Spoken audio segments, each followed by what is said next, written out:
بسم اللہ الرحمن الرحیم۔ السلام علیکم ورحمۃ اللہ وبرکاتہ۔ حضرت سلطان محمود غزنوی اور ایک ایرانی بادشاہ کا واقعہ جاننے کے لیے اس ویڈیو کو مکمل دیکھیں اور اس چینل کو سبسکرائب کریں۔ حضرت محمود غزنوی جو کہ پوری دنیا میں اپنے عدل و انصاف کی وجہ سے مشہور تھے، ان کے پاس ایک دفعہ ایک ایرانی بادشاہ اور اس کے کچھ سفیر ملاقات کے لیے آئے۔ مکمل دن امور سلطنت پر اور دیگر اہم مسائل پر بات چیت کرتے ہوئے گزر گیا۔ رات کو بادشاہ کے لیے عالیہ ضیافت کا اہتمام کیا گیا، جس کے بعد ایرانی بادشاہ اور اس کے سفیروں کو آرام کی غرض سے ان کی علیحدہ آرام گاہ میں رخصت کر دیا گیا۔ سلطان محمود نے مہمان نوازی میں کمی نہ رہ جانے کی غرض سے مہمان خانے کے ایک کمرے میں رات گزاری۔ رات کے نصف پہر چل رہا تھا کہ سلطان محمود غزنوی نے اپنے کمرے کے باہر کھڑے غلام کو بلایا۔ حسن بابر کھڑے غلام نے لوٹا اور خرمجی اٹھائی اور سلطان کے کمرے میں داخل ہو گیا۔ اب سلطان محمود کا آیا ہوا ایرانی مہمان اپنے کمرے کے پردے سے یہ منظر دیکھ رہا تھا۔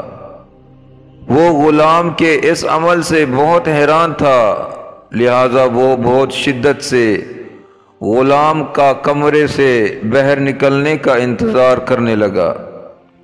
جیسے ہی غلام حسن محمود غزنوی کے کمرے سے باہر آیا تو ایرانی بادشاہ نے اسے اپنے پاس بلایا اور کہا کہ جب تمہیں سلطان حسن کہہ کر پکارا تو تمہارا فرض تھا کہ تم پہلے پتہ کرتے کہ کیا حکم ہے آقا۔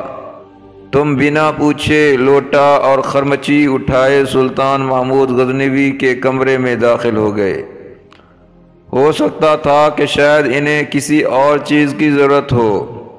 حسن نے جب ایرانی بادشاہ کی یہ بات سنی تو مسکراتے ہوئے حسن نے ایرانی بادشاہ سے کہا کہ حضور، میرا پورا نام محمد حسن ہے اور میرے سلطان ہر وقت وضو میں رہتے ہیں۔ جب وضو میں نہ ہوں تو وہ مجھے حسن کہہ کر پکارتے ہیں، جس سے میں یہ سمجھ جاتا ہوں کہ سلطان کو وضو کی حاجت ہے، اس لیے انہوں نے اسم محمد صلی اللہ علیہ وسلم اپنی زبان سے نہیں ادا کیا۔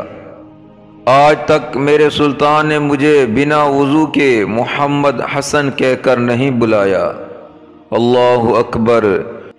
یہ تھے ہمارے وہ اسلامی ہیروز جن کے دل میں عشق رسول صلی اللہ علیہ وسلم اور قوت ایمانی کا ٹھاٹے مارتا سمندر تھا، اور جن کا نام سن کر کفر و شرک کانپ اٹھتا تھا۔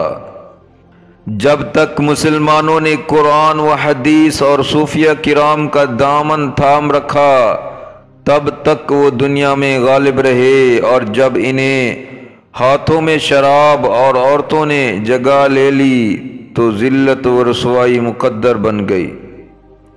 تاریخ گواہ ہے کہ بغیر محنت اور مصائب اٹھائے کسی بھی قوم نے ترقی نہیں کی۔